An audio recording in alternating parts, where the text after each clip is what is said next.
नमस्कार, ये है आवाज एट 9 और मैं हूं विपिन भट्ट। शुरुआत हेडलाइंस के साथ।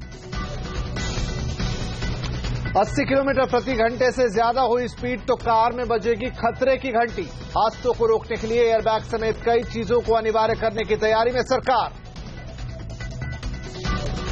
ग्रेटर नोएडा और नोएडा के 95 प्रोजेक्ट्स पर खतरा। डिफॉल्टर बिल्डरों को ग्रेटर नोएडा अथॉरिटी का अल्टीमेटम, कहा पैसे भरो नहीं तो रद्द होगा प्लॉट का अलॉटमेंट। रिलायंस जियो के ग्राहकों के लिए अच्छी खबर, अब बेरोक-टोक होगी बातचीत। इंटरकनेक्शन पॉइंट देने के लिए तैयार हुए टेलीकॉम ऑपरेटर।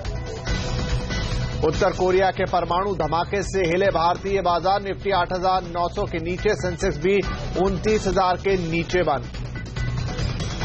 मल्टीलेवल मार्केटिंग की आड़ में अब नहीं होगा चिटफंड का धंधा। सरकार ने मेंबर्स से रजिस्ट्रेशन फीस लेने पर लगाई रोक। अच्छे दिनों में करप्शन की गुत्थी पर कपिल ने उठाए सवाल तो देश में मचा बवाल। महाराष्ट्र सरकार हरकत में, लेकिन शिवसेना मन से की सियासत भी शुरू। अब आम लोग भी कर सकते हैं पद्म सम्मानों के लिए नामांकन। ऑनलाइन रजिस्ट्रेशन के जरिए होगी सिफारिश।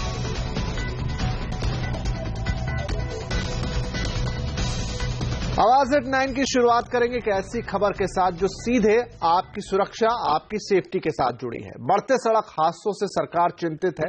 एक्सीडेंट को कम करने के मकसद से सरकार जल्द ही बड़े कदम उठाने जा रही है।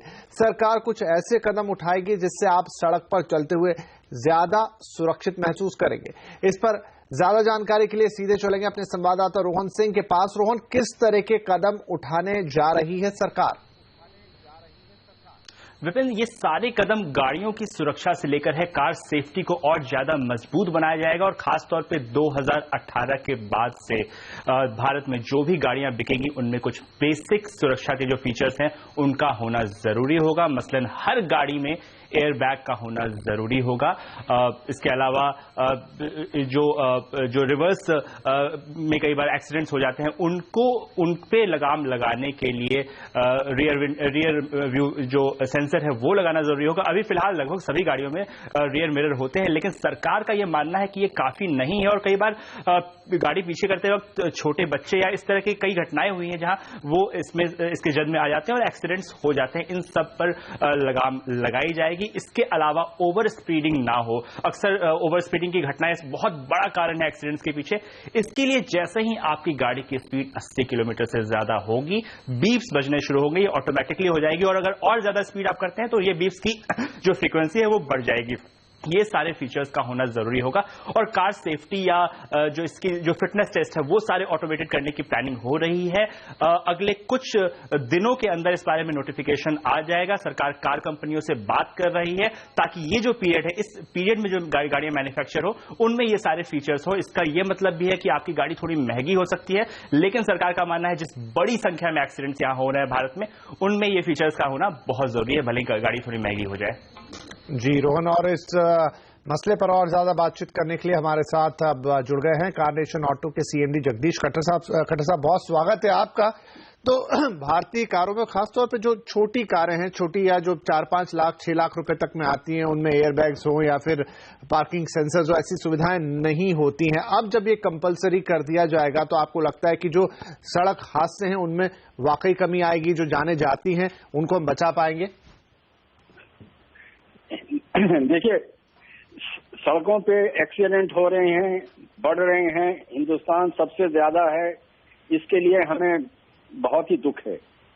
लेकिन मेरा पहला रिएक्शन यह है कि ये सरकार नीजर रिएक्शन करती है। ये जो आज कहा जा रहा है कि ये रियर व्यू मिरर में सेंसर लगाएंगे, पीछे कैमरा लगाएंगे, ये किसी और देश में रेगुलेशन नहीं है इसका, ये एक फीचर है। और ये फीचर आज भी अवेलेबल है बहुत सी गाड़ियों में। और अगर आप बाजार में चले जाएं तो ये एक्सेसरीज भी मिलते हैं। सो मैं इसके अगेंस्ट नहीं हूं, लेकिन खाली मैं ये कह रहा हूं कि हर किसी को कोई बात होती है, कहते हैं कि इसका रेगुलेशन करेंगे। साहब, रेगुलेशन बनाए जाते हैं, सोच के बनाए जाते हैं, अगले 10 साल का रोड मैप दिया जाता है। ये लगाना चाहते हैं तो कर दें, 2-2.5 साल लगेंगे इंडस्ट्री को करने के लिए, लेकिन इससे ज्यादा फायदा नहीं होगा। इतने ज्यादा इम्पोर्टेंट मुद्दे हैं एक्सीडेंट के लिए, गाड़ियों की सेफ्टी के लिए सर्टिफिकेशन एनुअल चाहिए, बाकी चीजें कही हैं, वो कुछ नहीं हो रहा है। ऐसी ऐसी चीजें ली जा रही हैं जिससे हमें लोगों को लगेगा कि हो रहा है और इंडस्ट्री करेगी, पर मेरे ख्याल में एंड में उतना फर्क नहीं पड़ेगा। जी खट्टर साहब, दूसरा पहलू ये कि इससे डेफिनेटली जो गाड़ियों की कॉस्ट है वो बढ़ेगी। तो जो ग्राहक हैं आज भी कई बार वो सिर्फ इन फीचर्स की कटौती के चलते कि थोड़ी कीमत कम हो जाए वो ऐसी गाड़ियां नहीं लेते हैं जिसमें आता भी है, क्योंकि ऑप्शन मौजूद है। एयरबैग के बिना ले लीजिए तो 10,000 कम होंगे, पार्किंग सेंसर्स के बिना ले लीजिए तो और 5,000 कम हो जाएंगे। तो क्या लोगों की सोच को भी थोड़ा बदलना जरूरी होगा? एब्सोल्युटली साहब, बहुत बिल्कुल ठीक कह रहे हैं। मुझे याद है कि हमने जो आप कह रहे हैं एयरबैग की गाड़ियों का जो ऑप्शन है उसकी बहुत कम परसेंटेज होती है। साहब इसके साथ जैसे आपने कहा, सरकार को जनता को इसके लिए जागरण करना चाहिए, सरकार को बताना चाहिए कि इन चीजों से क्या फायदा है। और अगर इस वक्त अगर रेगुलेशन नहीं भी है लेकिन कुछ मॉडल में उसका वेरिएंट अवेलेबल है तो लेना चाहिए। I think we need more of education, we need more of enforcement, we need less of regulation. Yes, regulation आगे करेंगे लेकिन बाकी दो चीजों से अगर हटेंगे, एनफोर्समेंट पुअर होगा, एजुकेशन नहीं होगा तो फर्क नहीं पड़ेगा खान। जी जगदीश साहब, बहुत शुक्रिया हमसे बातचीत करने के लिए। तो जगदीश खट्टर कहते हुए कि एक तो लोगों को थोड़ा एजुकेट करना होगा, उनको थोड़ा जागरूक बनाना होगा रोड सेफ्टी के लिए, किस तरह की गाड़ियां बोले, और दूसरा उनका कहना है कि रेगुलेशन से बचिए, स्टैंडर्ड सेट कीजिए लेकिन रेगुलेट करने से बचिए। बहरहाल रोड सेफ्टी में ये कुछ नई चीजें होने जा रही है। लेकिन रोड सेफ्टी के बाद अब बात कर लेते हैं एयर सेफ्टी की। दुनिया भर में बैटरी फटने की शिकायत आने के बाद डीजीसीए ने गैलेक्सी नोट 7 के फ्लाइट में इस्तेमाल पर रोक लगा दी है। ना तो आप इस फोन को चेक इन बैगेज में ले जा सकते हैं और ना ही फ्लाइट में ऑन कर सकते हैं। यहां तक कि चार्जिंग की सुविधा भी आपको नहीं मिलेगी। दरअसल दुनिया भर में अब तक फोन की बैटरी फटने की 55 शिकायतें आ चुकी हैं। सैमसंग ने इस फोन की बिक्री फिलहाल रोक दी है। कल ही ऑस्ट्रेलिया की 3 कंपनियों ने सैमसंग नोट 7 के विमान के अंदर इस्तेमाल पर रोक लगा दी थी। आपकी सुरक्षा के बाद अब बात आपके घर की।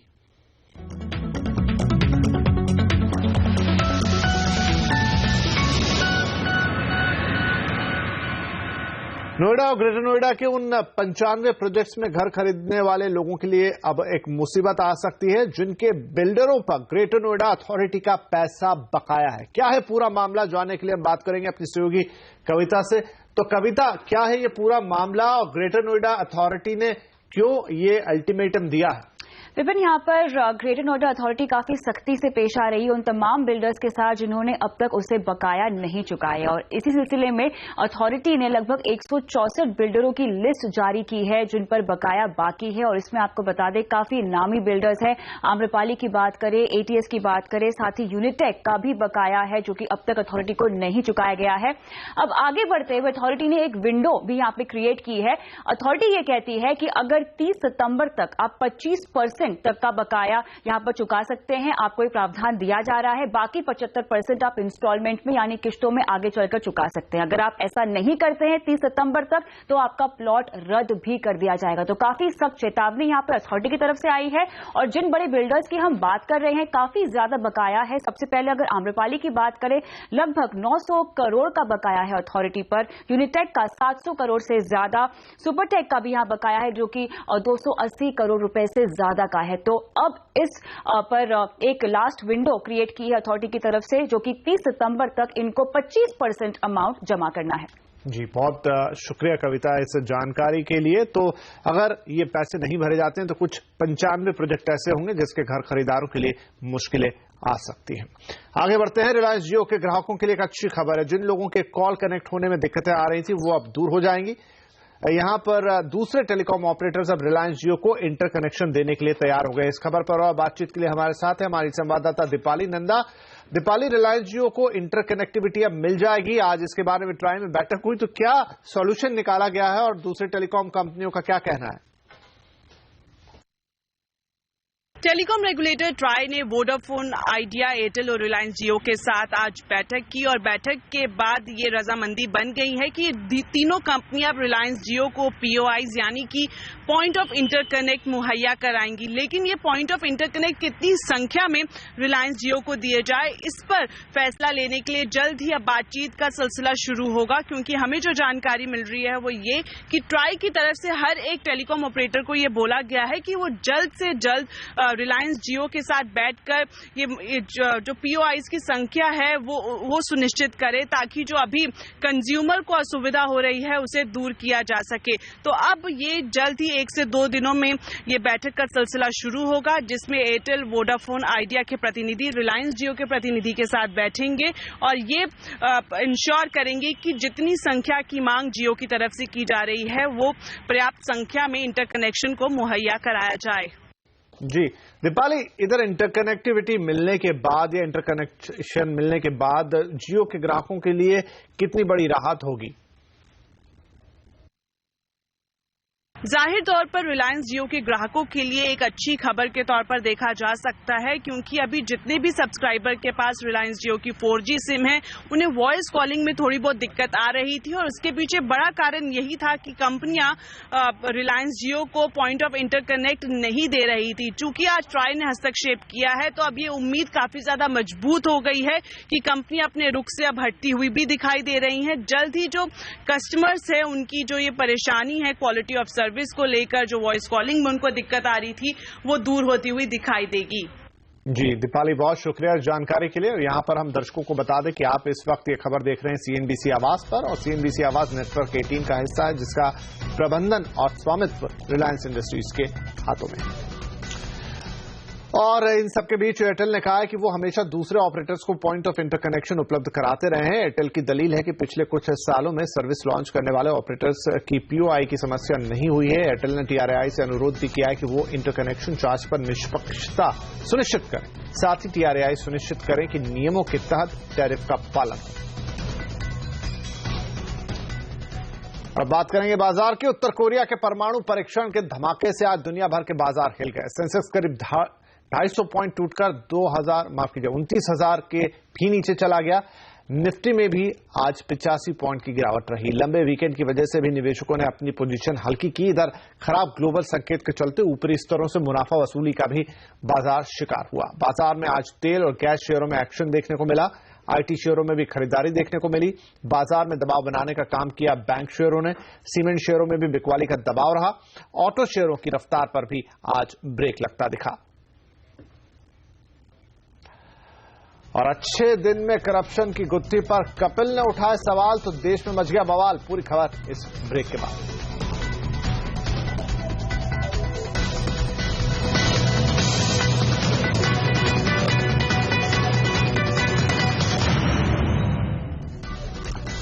मल्टी लेवल मार्केटिंग की आड़ में अब चिटफंड का धंधा नहीं हो सकेगा। Multi level marketing direct selling पर कंज्यूमर अफेयर्स मंत्रालय ने नई गाइडलाइंस को मंजूरी दे दी है और इसका औपचारिक ऐलान भी कर दिया गया है। भी हो सकता है। क्या है ये गाइडलाइंस, बताने के लिए हमारे साथ जुड़ रहे हैं ब्यूरो चीफ लक्ष्मण रॉय। लक्ष्मण, क्या होंगी ये नई गाइडलाइंस? इस गाइडलाइंस की सबसे अच्छी बात यह है कि इसमें इस बात के पुख्ता इंतजाम कर दिए गए हैं कि डायरेक्ट मार्केटिंग, डायरेक्ट सेलिंग वाली कंपनियां या फिर मल्टी लेवल मार्केटिंग वाली कंपनियां किसी भी तरीके से पोंजी स्कीम या फिर चिट फंड के कारोबार को बढ़ावा ना दे, क्योंकि इस गाइडलाइंस में कहा गया है कि मल्टी लेवल मार्केटिंग वाली कंपनियां या फिर डायरेक्ट सेलिंग वाली कंपनियां अपने सदस्यों को सदस्य बनाने में किसी भी तरह का चार्ज नहीं वसूलेंगी, चाहे वो मेंबरशिप फीस के तौर पर हो या फिर रजिस्ट्रेशन चार्ज के तौर पर हो। दूसरी महत्वपूर्ण बात यह कही गई है कि एक सदस्य के पास जितने सामान बेचने का कोटा होता है उस कोटे से ज्यादा सामान खरीदने के लिए बाध्य नहीं किया जाएगा। इसका मतलब यह है कि पोंजी स्कीम को किसी भी तरीके से अप्रत्यक्ष तौर पर भी बढ़ावा न किया जाए। तीसरी बात यहां पर यह कही गई है कि अगर मल्टी लेवल मार्केटिंग कंपनियां, डायरेक्ट सेलिंग वाली कंपनियां जो सदस्य बनाती हैं, अगर सदस्य उस सदस्यता से खुश नहीं है तो एक तय समय सीमा के भीतर अपनी सदस्यता वापस कर सकता है। अगर कोई शख्स प्रोडक्ट से खुश नहीं है तो उस प्रोडक्ट को कंपनियों को वापस लेना होगा। लेकिन इन तमाम गाइडलाइंस का एक जो महत्वपूर्ण मकसद है वो ये भी है कि जो मल्टी लेवल मार्केटिंग या डायरेक्ट सेलिंग वाली कंपनियां हैं उसको अब इस गाइडलाइंस के जारी होने के बाद एक कानूनी मान्यता मिल जाएगी। जी, बहुत शुक्रिया लक्ष्मण इस जानकारी के लिए। बैंकों के डिफॉल्टर कारोबारी विजय माल्या ने भारत लौटने की इच्छा जताई है। माल्या के वकील ने दिल्ली के ट्रायल कोर्ट में यह जानकारी दी है कि माल्या भारत लौटना चाहते हैं, लेकिन पासपोर्ट रद्द हो जाने के कारण उनका आना मुश्किल हो गया है। वकील ने यह बात विदेशी मुद्रा कानून के उल्लंघन मामले की सुनवाई के दौरान कही। आपको बता दें कि माल्या पर करीब 9,000 करोड़ रुपए का कर्ज बकाया है। मार्च में वो लंदन चले गए थे। ईडी के बार बार समन भेजने के बाद भी जब माल्या नहीं लौटे तो उन्हें भगोड़ा घोषित कर दिया गया था।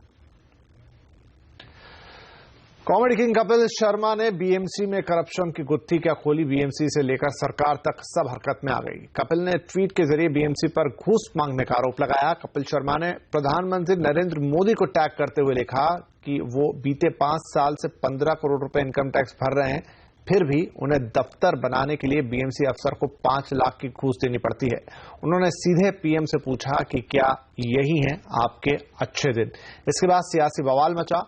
महाराष्ट्र के सीएम ने खुद मामले का संज्ञान लिया तो बीएमसी के अधिकारी भी हरकत में आए। इसके बाद खबर यह भी आई कि कपिल शर्मा ने खुद नियमों की धज्जियां उड़ाते हुए अवैध निर्माण किया था। इसके लिए उनको नोटिस भी भेजा गया था। इसके बावजूद भी कपिल शर्मा ने निर्माण जारी रखा। इसके बाद ही अवैध निर्माण को हटाया गया। ट्वीट वायरल होते ही महाराष्ट्र सरकार एक्शन में आई और खुद सीएम देवेंद्र फडणवीस ने दोषी अधिकारियों के खिलाफ सख्त कार्रवाई के निर्देश दिए। उन्होंने कपिल शर्मा को पूरी जानकारी देने के लिए कहा। फडणवीस ने वादा किया कि सरकार सख्त से सख्त कार्रवाई करेगी। इस मामले पर बीएमसी के विजिलेंस डिपार्टमेंट के चीफ मनोहर पवार का कहना है कि बीएमसी किसी भी तरह की घूसखोरी को बर्दाश्त नहीं करती है। इसके अलावा पवार ने कहा कि कपिल शर्मा घूस मांगने वाले अफसर का नाम बताएं। जिसने ब्राइब मांगा है उसका नाम श्री शर्मा ने देना जरूरी है, ऐसा हमने उनको रिक्वेस्ट भी किया है। वैसा लेटर भी आज हमने उनको दे दिया है, रिक्वेस्ट लेटर की जरा नाम और डिटेल्स जरा दे देना। नाम और डिटेल आने के बाद जो भी रूल्स और रेगुलेशन के हिसाब से जो भी कार्रवाई करनी है वो कॉर्पोरेशन कार्रवाई करेगी। वहीं इस पूरे मसले पर अब सियासत भी तेज हो गई है। शिवसेना प्रवक्ता संजय राउत ने कहा कि कपिल शर्मा मुंबई को बदनाम करने की कोशिश कर रहे हैं। ये अपने आप को जो सेलिब्रिटी मानने वाले लोग हैं, ये चाहे बीएमसी हो चाहे और किसी की सरकार हो, उनका काम जब नहीं होता इलीगल तो बदनामी की एक मुहिम लगाते हैं। उनको लगता है ट्वीट करने से बदनामी होगी और उसका हमारी जानकारी है कि उनको नोटिस दिया था, उनको बताया गया था कि इलीगल कंस्ट्रक्शन आप तोड़ दीजिए तो बीएमसी आके तोड़ देगी। उनके लोगों ने भी हमारे बीएमसी के लोगों को रिश्वत देने की कोशिश की थी, हमारी जानकारी है। हालांकि मामला गर्माता देख कपिल ने फिर ट्वीट किया और कहा कि उन्होंने सिर्फ चंद भ्रष्ट अधिकारियों के खिलाफ है वो, और उन्होंने बीजेपी, एमएनएस, शिवसेना या किसी और राजनीतिक दल पर कोई आरोप नहीं लगाया है। अगर आप आईफोन या आईफोन 7 प्लस खरीदना चाहते हैं तो आपको अब ज्यादा इंतजार नहीं करना पड़ेगा। रेडिंगटन इंडिया और इनग्राम माइक्रो 7 अक्टूबर से भारत में इसकी बिक्री शुरू कर देंगी। रेडिंगटन 3000 रिटेल स्टोर्स के जरिए जबकि इनग्राम 200 से ज्यादा स्टोर्स के जरिए आईफोन 7 और आईफोन 7 प्लस की बिक्री करेंगे। एप्पल का दावा है कि आईफोन 7 अब तक का बेस्ट आईफोन ही नहीं बल्कि दुनिया का सबसे पावरफुल स्मार्टफोन है। अब आप अपनी पसंदीदा शख्सियतों के नाम की सिफारिश पद्म सम्मान के लिए कर सकते हैं। इसके लिए आपको ऑनलाइन सुझाव भेजने होंगे। सरकार ने आम जनता को यह मौका दिया है कि वो किसी का भी नाम पद्म सम्मान के लिए सुझा सकती है। इसके लिए आपको सिर्फ अपने आधार नंबर का इस्तेमाल करना होगा। नॉमिनेशन की आखिरी तारीख 15 सितंबर है और अब तक भारत सरकार को 1700 नॉमिनेशंस मिल चुके हैं। और आवाज टाइम में आज के लिए इतना है। आपसे फिर होगी मुलाकात, तब तक के लिए नमस्कार।